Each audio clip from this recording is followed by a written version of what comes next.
Welcome back to another episode of Going For It. We are here with the man in the middle of my screen, Mike Spillane, and then someone to the right of my screen who may be an undercover agent for the FBI or something. He's growing out his fanciful mustache, his exquisite beard, if you're 17 years old. Hey, 14-year-olds everywhere are envious of this.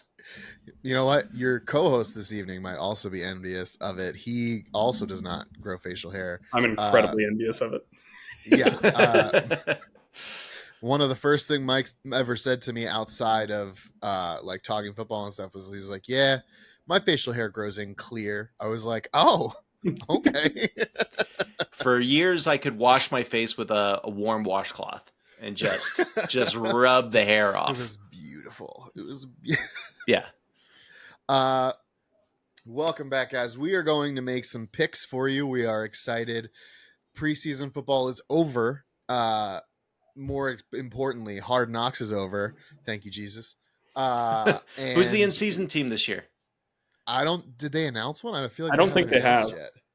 Oh, usually it's like the end of the last episode. They'll do a promo for the team. Yeah, I didn't see one. Maybe they don't have one this year. Maybe they're waiting. I don't know. I also know that Peyton came out and said, I read the article this time. Peyton said that 3 quarterbacks turned him down yesterday for quarterback season 2. So maybe we get a run back. Maybe we get to see Marcus Mariota be a backup in Philly. But more importantly than all of those things, football's back. Week 1 starts tomorrow. We are recording this Wednesday night, so I gave myself plenty of time to be able to turn this around, post these picks, post our Thursday night prediction preview, which is coming up next. But let's get started. Our picks for the week. Let's start with our Thursday night football game. Lions v. Chiefs. Chiefs probably, it hasn't been announced yet officially, but probably without Travis Kelce. Mike Thomas, I'm going to start with you. Who do you got in this game? Oh, if Kelsey's healthy and playing, I feel like it's a no-brainer. I think Detroit's going to make it a fun game, but Kansas City still wins by a comfortable margin. With Kelsey out, I don't know. That's the only thing that makes this game challenging. Straight pick 'em, I'm still going Kansas City. We're not worrying about points, right? No. Just okay. I see that on Yahoo anyway, they're listed as 5-point favorites, Kansas City. I still might take the points if I had to, so I feel confident at least with the pick 'em. Mike Spillane. So important to note here that they are likely also without star defensive lineman Chris Jones, who is currently holding out for a new contract too. Kelsey's listed as questionable. With that being said, this game's an Arrowhead, baby. I'm sticking with the Chiefs. Arrowhead is one of the toughest, if not the toughest place to play in the league. The Lions ain't ready for that yet. So give me the Chiefs still. I'm also taking the Kansas City Chiefs. They're celebrating their Super Bowl victory. It's in Arrowhead. Patrick Mahomes is probably the best quarterback of this generation. You just don't pick against that guy, especially not on opening night coming off of a Super Bowl victory. Travis Kelce. Andy Reid and him get the job done. I'm going Chiefs all the way. We are moving right into more Mike Thomas territory. Steelers versus the 49ers. The 49ers did, under the wire, get Nick Bosa signed to a massive deal that the Chiefs probably hate to see because Chris Jones is like, he's just laughing. Back the truck up, baby. So, Steelers, 49ers, Mike Thomas, who you got? Okay. So I am very superstitious, and I will often choose against the Steelers, even if I think that they will win. Right. I think I'm gonna go against tradition on that one because okay. I need reality to slap me in the face with this Steelers team. I am way too hyped for this nonsense. This is ridiculous. Been on Reddit too much. Reddit, YouTube, all of them. The algorithms are just feeding me what I want to see and nothing outside of it. And I know it, but I welcome it. So I'm going to pick Pittsburgh to win. I see that they're the underdogs. I'm shocked, honestly, that they're the underdogs at home week 1 against the 49ers going cross country to play this game. I could see Pittsburgh being maybe a 1 or 2 point favorite, but not a straight underdog. So I'm gonna be happily taking Pittsburgh at home. Mike Spillane.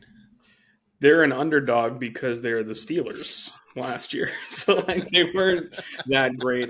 They still have room to improve, and the 49ers were one of the best teams in the league. That's why. Them getting Bosa is a huge boon. Getting him into the building and him being ready to go.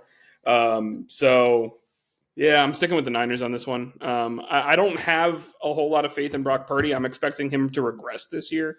I don't think he's going to be that great, but they just have too many tools on the team. They're not going to be able to pay anybody past this season because they're screwed as far as the cap goes next year. But they better hope they win the Super Bowl this year. So, I mean, cap management is important, and especially when you continue to miss on first round picks. Trey Lance, Solomon Thomas, does not build a good foundation for the future. You know what? I just now in this moment decided I was going to flip my pick, and I am drinking the Mike Thomas Kool-Aid, and I'm picking the Pittsburgh Steelers to win against the 49ers. And part of it is because I agree with what Mike said, Spillane, in the central part of my screen. And Brock Purdy did not get the opportunity this offseason to further his game. He didn't get the opportunity to be better. He had to rehab a lot. He had to work on the throwing motion and everything like that. Wasn't really active in preseason, OTAs, things like that. So even though, and no George Kittle, which is a big weapon for them,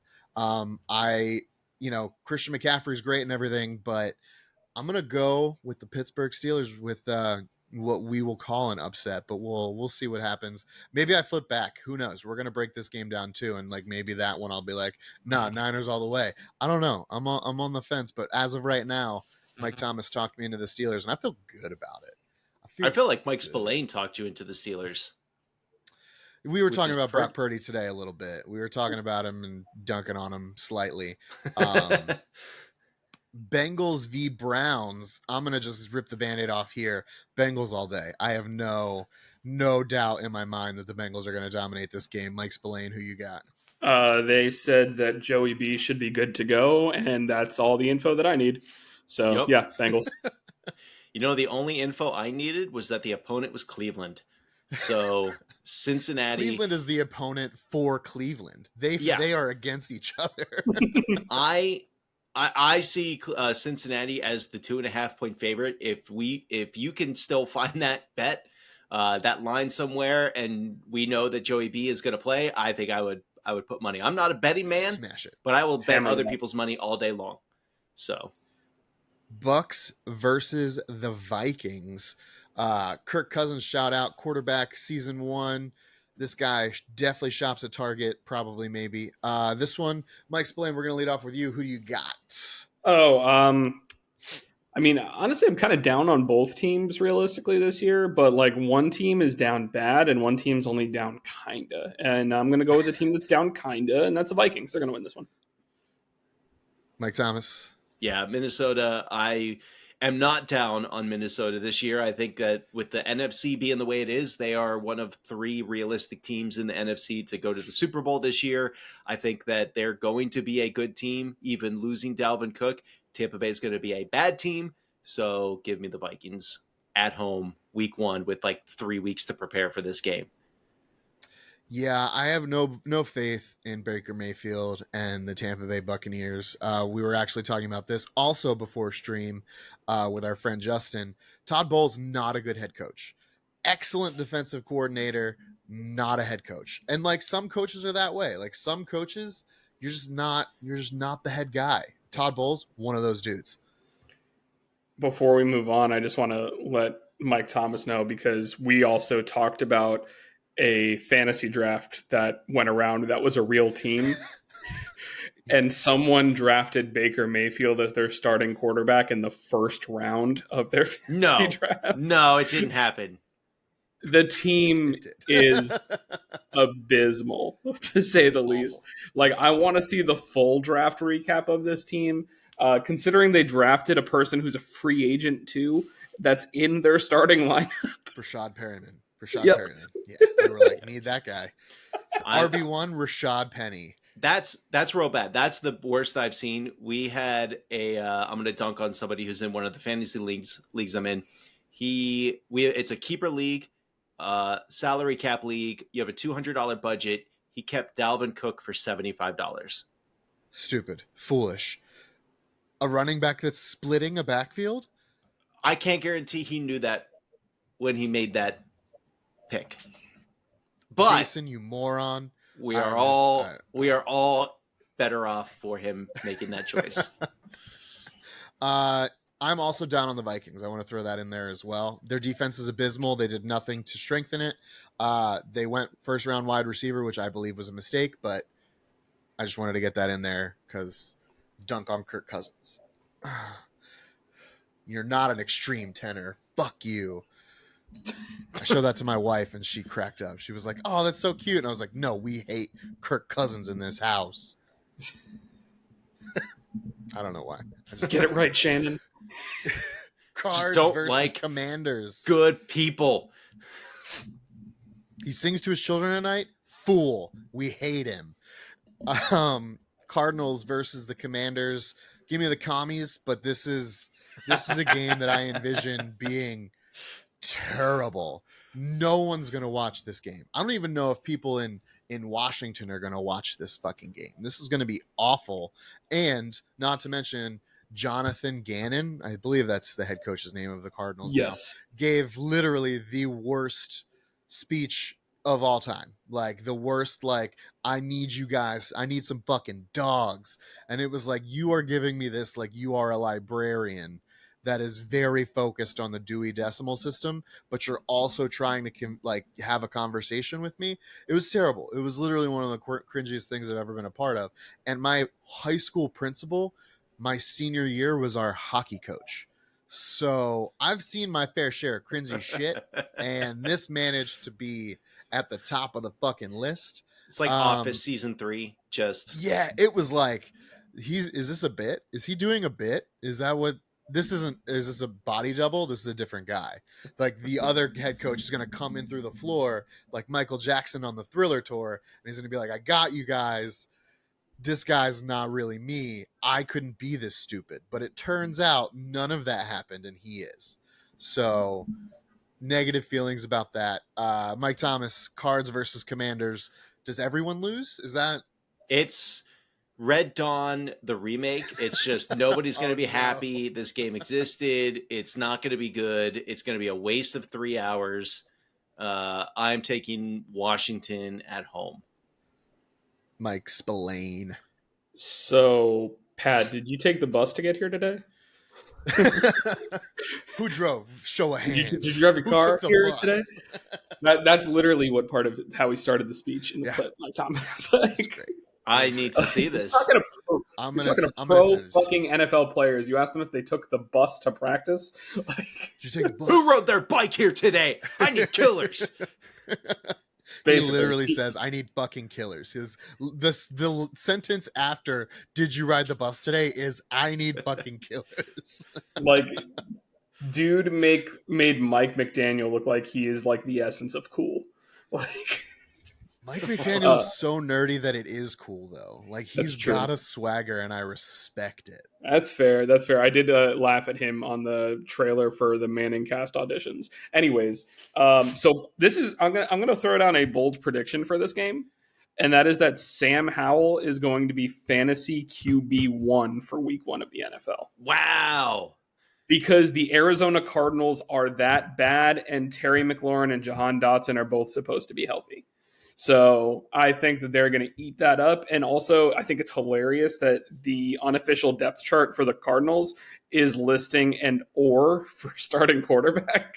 They didn't. Gotta get that no. advantage, bro. Gotta get that competitive It's advantage. Joshua Dobbs or Clayton Tune, and it's allegedly that they're going to go with Dobbs. But the fact that you're putting an "or" on your starting quarterback for Week 1 is is like next level historical bad. Hey, I'm old enough to remember when the Steelers rolled out 2 starting quarterbacks in a season. Just they were like, we're just gonna alternate between drives on which one's who gonna give was us the that? best chance to win. Oh man, it was like Was it Heat Charlie Grant. Batch? No, it wasn't Charlie Batch. There were some bad names. Graham was one of them. Maybe Cordell Stewart was the other one before he kind I of grew into don't his even own. know I'm who gonna have those to look people that are. in because it just reminded me of the saying going around town back then was when you have 2 starting quarterbacks, it means you don't have one. Yeah, That's true. absolutely. So we've already spent more time on this than I think it even deserves, but I just need to throw out there that like it's rumored the Cardinals are going to start a guy that they traded a 5th round pick for that's been in the building for 2 weeks over the guy they drafted in the 6th round and has started every preseason game. How bad is that quarterback room? How bad does that quarterback room have to be in order for them to make this decision? They were like, nah, we're going to go with the guy who's barely been in the building. I just don't understand how you like moved on from Colt McCoy. Like, I'm not saying that Colt McCoy is great. He wasn't even due a lot of money. Like, No. just there's never been a situation that I've looked at that screams tank as much as this. But then they're also now saying that they expect Kyler Murray to play snaps this year, and I just don't see a world where that happens. But why? Yeah, I don't. like if he doesn't play snaps, Mike Lombardi said something along the lines of how they'd be able to get out of him being under contract next year and save money. Like, yeah, if he stays on PUP all year, they don't owe him anything. Yeah. So, regardless, we will move on because there's been more time spent on that game than I ever would have wanted. Jags Colts. This also feels like an easy one. Give me Jacksonville. I feel like their defense is going to victimize Anthony Richardson. Mike, explain who you got. Give me that Calvin Ridley, Trevor Lawrence stack in fantasy, baby. Yeah, I'm going Jags all day. Colts, especially losing Okereke, which I'm hyped about him being a Giant. He was one of their best defenders. They're going to struggle. And Jonathan Taylor. Don't forget, he is basically dead. He is on the puppy. Mike Thomas, who you got? I would say Jacksonville by double digits, but it's a division game, so I'll still say Jacksonville for the win, but not betting. But only over. by a touchdown. Only by a teddy. Yeah, less than 10 points. Or 30. No in between. It's either a blowout or kind of close, you know? Yeah. But the Colts don't win either way. No, they lose. We all lose. We all lose. It's another we all lose. Panthers v Falcons. This also a divisional game and also not a good game. This one is really a toss-up for me. I'm just going to say Falcons because Desmond Ridder has 3-4 more games of NFL experience than Bryce Young and probably has a slightly better offensive line. Mike Thomas, who do you got in this game? This is my fuck it game. So I went with Carolina. Mike, explain who you got. I'm going with the Falcons at home because they're at home, and that's really the best thing I have to go off of as a home field really advantage. No other reason? No, the only other thing that I have to do is just the Panthers' offensive line is abysmal, and I pray that the NFL gives Bryce Young really good insurance. Spoiler alert, they don't. That's not just for this game. That's for all them. It's for everybody. All them games. Texans versus the Ravens. Got to go Ravens here, in my opinion. The Texans are just not ready to compete in even their division yet, let alone the NFL. And the Ravens are a team in the AFC that can threaten for that division and you know, maybe a top seed if everything breaks right for them. Mike Thomas, who do you got here? Yeah, I got Baltimore at home. I would love for them to lose, but it's not going to happen. Mike Spillane. Yeah, it's quite easily Baltimore, and this is like the line for them is Baltimore -10 according to Yahoo, and like I still would probably take it. Honestly, I'd still probably take it. And that's one of those ones where I'm like sitting here, I'm like I'd probably still hammer that. Like that's like a college football line. Titans versus Saints. Mike, Spillane, we're going to start with you. This is a tough one because this is like a battle of mid. But The mids. but give me the Titans in this one. Give me an upset. I think it's an upset because they're on the road, but give me the Titans. Mike Thomas. It is an upset for the Titans, but I would have thought that the Titans winning would have been what everybody expected. So this is just the game of the team that I like slightly more than the other team, which would be New Orleans at home. I'll take them to win. Yeah, I'm going to take New Orleans to win as well. I just, at the end of the day, for me, it comes down to quarterback play, and I think Derek Carr is better than the ghost of Ryan Tannehill. Yeah. So it's just, and I think the Saints D can like somewhat contain Derrick Henry, and if you contain Derrick Henry, if you can keep Derrick Henry to 170 yards and like 2 tuds, you win. Yeah. You win. Like that's it. So I think that they can do that, and I think the Saints will win that game. This one I'm excited about. This is a shout out to our friend Craig Brooks, who could not be here this evening because he had work to do. What a fucking nerd. Dolphins versus Chargers. Mike Spillane, I want to start with you. This is a tough one because these are two very good teams, and I feel like they're both going to be very fun teams. But I want to see that new Chargers offense. So I'm going to take the Chargers because they're playing at home and it's a lot of travel. Mike Thomas. I just remembered that Waddle's hurt because I was all in on Miami for this game. Shit. Waddle says he feels good. I drafted him. He says he feels good. He says Daddy. But is he going to good. play? I don't think he's going to play, Yeah. Is he? Yeah, he said he's playing. All right, then I got Miami. I'm high on Miami this year, and I think if they're going to do what Miami fans want them to do, they have to win in Los Angeles. I am high on Miami too, but I am giving them the adversity that they need to kick them in the ass. Week 1 adversity. Yeah. I love it. That week 1 L adversity is something that everybody needs. So I am also very high on the Miami Dolphins. It's probably because we all interact with Craig at various points in time, and he's just like started to shake us a little bit and be like, no, be excited. I drafted Jalen Waddle in one of my leagues, and I am very excited about that. However, I also drafted Justin Herbert and Austin Eckler, and I think the Chargers are going to take this one at home. I think Kellen Moore feels like he's got something to prove. And I honestly think if he does a good job this year, and even if the Chargers underachieve, Kellen Moore could be in line for the head coaching job here because I think Brandon Staley's on the hot seat. And if Herbert returns to form, I like the Chargers defense more than I like Miami's defense, sans Jalen Ramsey. And I'm worried about Miami's offensive line. And the Chargers still have Khalil Mack and Joey Bosa. So I think Tua's going to have to be running a little bit. There's going to be a lot of screen game, a lot of quick passing, and I just think that it goes to the Chargers a little bit. I don't even know what the line is, but it's got to be close. And I'm going LAC, Los Angeles Chargers. The lack. Eagles versus Patriots. This feels easy for me. This feels like an Eagles dub, and I feel like I have nothing else to add to that. Mike Thomas. Yeah, I think Philadelphia is going to be good again this year. I think New England's going to be pretty mid this year. So, Belichick with a couple of weeks to prepare might be a little bit of an equalizer, but not enough for Philly to lose. Mike. Yeah, I feel like this game could actually be a little bit closer than people think, just for the exact reasons that Mike Thomas said, is that Belichick is great at preparation when he has time to prepare. But talent is what's going to win this game, and there's so much more talent in Philadelphia than there is in New England. Yeah, it's silly. The game that I think the one we're not really going to talk about on this pod, but I think is the most exciting of the ones we will not be speaking about, is this one, the Packers versus the Bears. I think this really sets up that division, and you get a good idea of what you're looking at. I want to start with you, Mike Spillane. Packers v. Bears. Who do you got?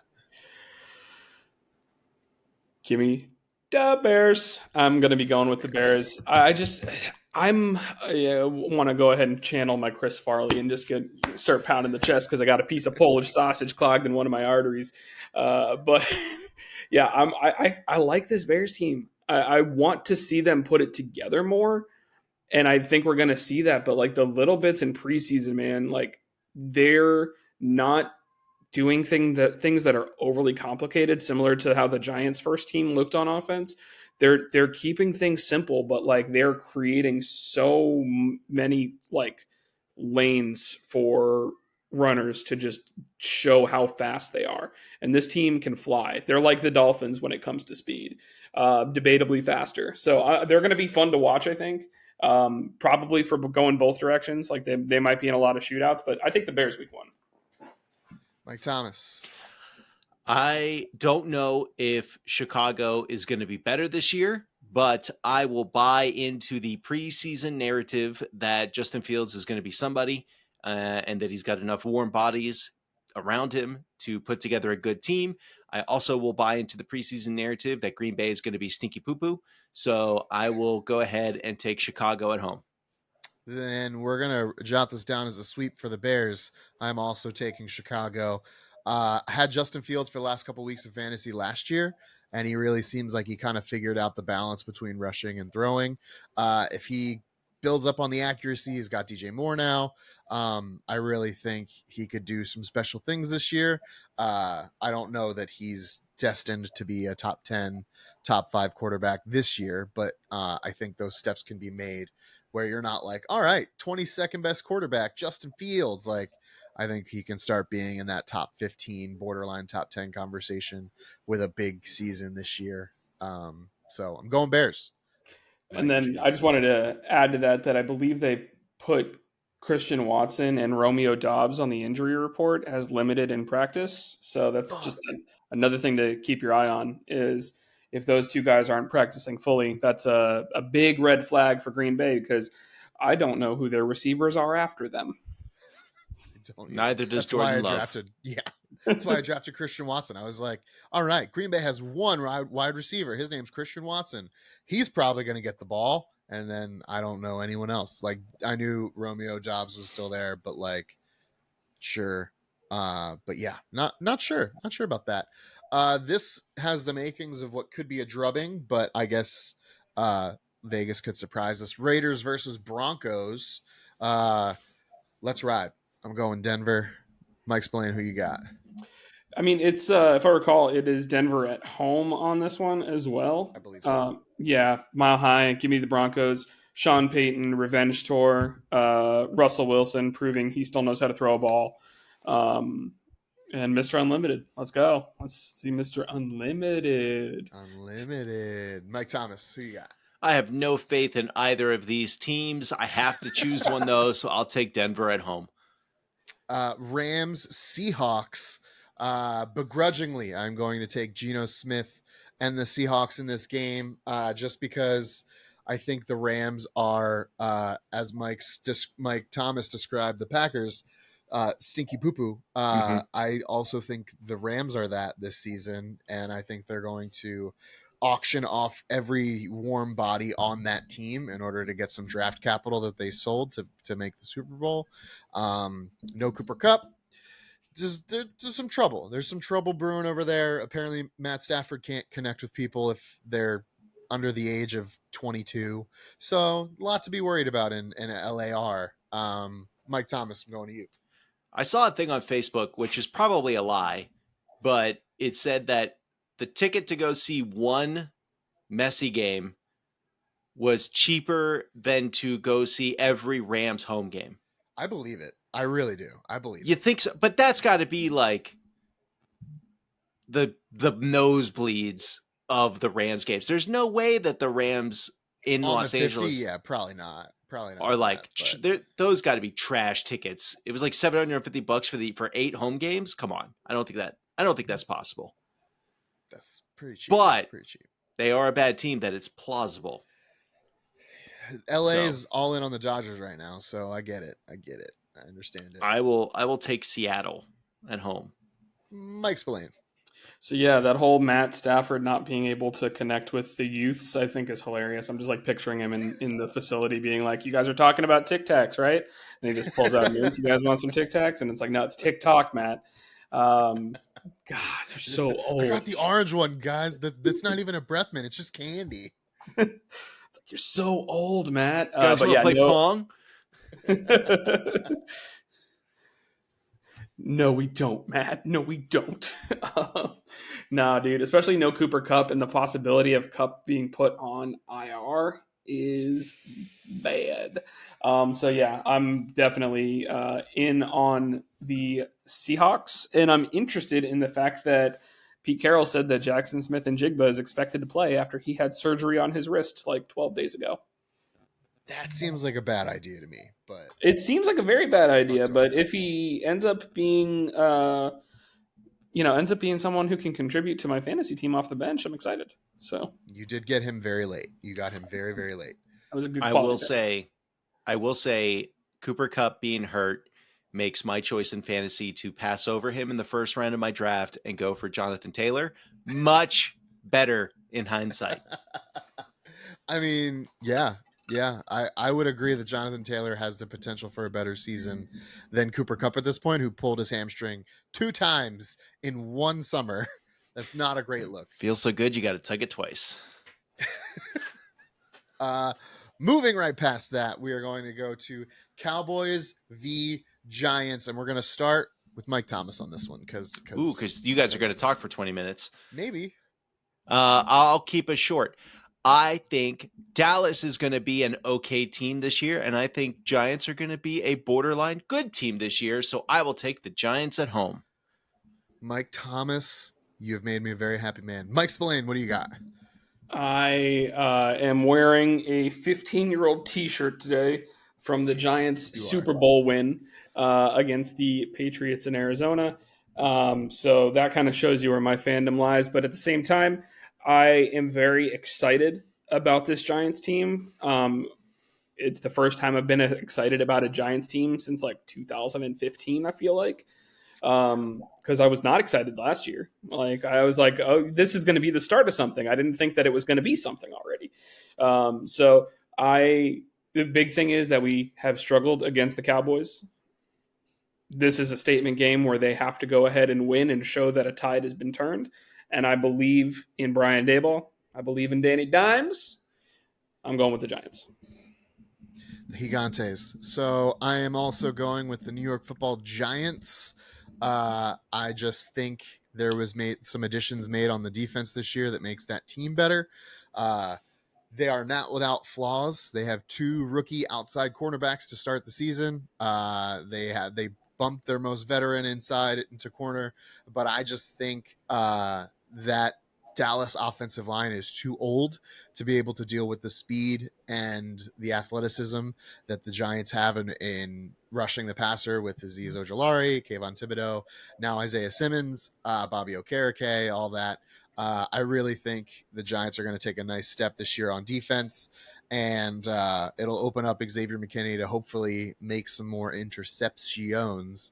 So give me the Giants. I believe in Danny. I believe in Darren Waller. I'm excited. And we will move on to the Jets, #1 Jets hating podcast, versus the Bills in Buffalo. I believe it's in Buffalo. No, it's in New York. It's in New York. It's in Jersey.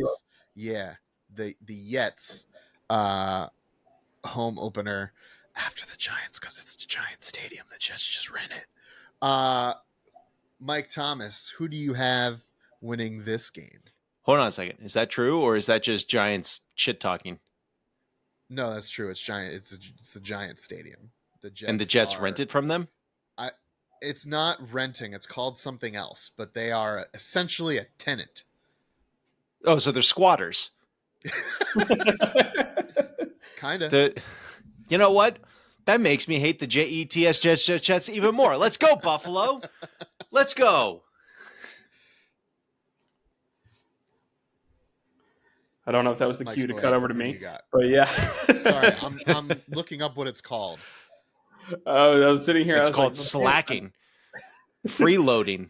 It's called Woody This Johnson. is America, damn it. Pay your bills.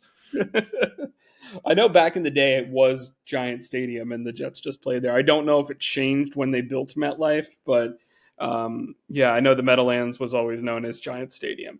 But yeah, I'm gonna go with the Billies here. I just think that it's not going to click right away for the Jets. I do think the Jets are going to be a good team, and I think the Jets are going to make the playoffs. I just don't think that it's going to be one of those things that like week one we're going to see everything clicking on all cylinders. Sorry, I'm trying to confirm that, but I'm pretty sure it's what it is because the Jets initially had the rights to Shea Stadium with the Mets, and when that lapsed, they jumped in a lease with the Giants. And I was reading about MetLife and how that goes. I'm pretty sure this is still the same scenario, but regardless, I'm also going Bills. I like what you said, Mike Spillane, about the fact that it'll gel for them, it'll come together. Just worried about running a 40-year-old quarterback out there with a newish offensive line that there's not a lot of depth for. Slightly concerning. Even the Bills defense without Von Miller is kind of terrifying. So, we'll see what happens. Garrett Wilson's a stud. Their defense is gross. So, I think it's going to be a great game. I think it's a great Monday Night Football game. I think it's awesome how it's going to start the season for that. But we'll get more into that when we do our Monday Night Football preview. But with all of that being said, give me Buffalo. Is there anything else you gentlemen would like to add in our picks segment before we wrap for the people? I'm going to drop a beat. Is that like a poop? No, I was making a rap joke, but oh, gotcha. Because there was a plane that happened on. It was kind of crazy. I saw the video. I heard about that. But yeah, I mean, I already gave a bold prediction on something that I think is going to happen. So unless you have any bold predictions to add, I'm good. I covered all my bases. I got no bold predictions. Kirk Cousins is poopy. And yeah, that's really all I got. Fuck Jalen Hurts. That's just kind of where I'm at. My predictions is that all my picks are right, except history shows that most of them are wrong. We will be keeping track of this too, guys. So like throughout the season, if you're like, who's got the better win percentage, we will have that information. So yeah. With that being said, thank you guys for hanging out. We really appreciate it. If you could do us a favor and subscribe if you're on Spotify listening to this or any of the podcasting networks of choice, do us a favor and subscribe. If you're on YouTube, hit that subscribe button, leave us a comment, like it for us, whatever. Tell us how much better the show is without Craig, and we will feel very good about that and then have Craig come back because he's the glue. He's the glue that keeps us together. He was also the horse that we rode on, but then now he's the glue that keeps us together because the horse... What, the horse died? Yeah. We brought it to the glue factory so that we could then be together still. Yeah, exactly. So all right, be in peace. Guys, thank you so much for hanging out. We will see you guys all back here next time.